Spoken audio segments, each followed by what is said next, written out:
তারেক রহমানকে হত্যার টার্গেটে ছিল সুব্রত বাইনের। সো একটা বিষয় আপনারা লক্ষ্য করেন, এই যে ভারত যে বলতেছে যে আমরা বিএনপিকে ক্ষমতায় নিয়ে আসব, সো দেখেন এরা যখন ক্ষমতায় আসবে, এদের যে সবচেয়ে যারা দেশপ্রেমিক তাদেরকে দেখবেন ভারত এরকমভাবে তাদেরকে হত্যা করবে এবং তাদেরকে টার্গেট করবে। তার প্রমাণটা দেখলেন, মানে দলের যে প্রধান তারেক রহমানকে হত্যার টার্গেটে রাখছিল।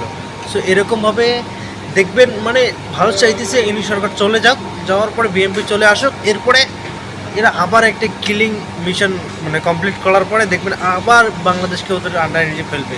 কিন্তু বিএনপি ভাইরা এখন এরা বুঝতেছে না, এরা ভারতের সাথে এরাও নাচতেছে যে নির্বাচন দেই। আমার মনে হয় যে কয়েকজন সবগুলো দল থেকে নিয়ে একটা সরকার গঠন করার দরকার, যাতে করে দেশটা আরও শক্তিশালী হয়, সব দিক দিয়ে যেন নিরাপত্তা পাওয়া যায় যেন, এরপরে নির্বাচন হওয়া দরকার। কিন্তু এটা ভারতের কথা শুনে ভারতের কথার সাথে সাথে নাচতেছে।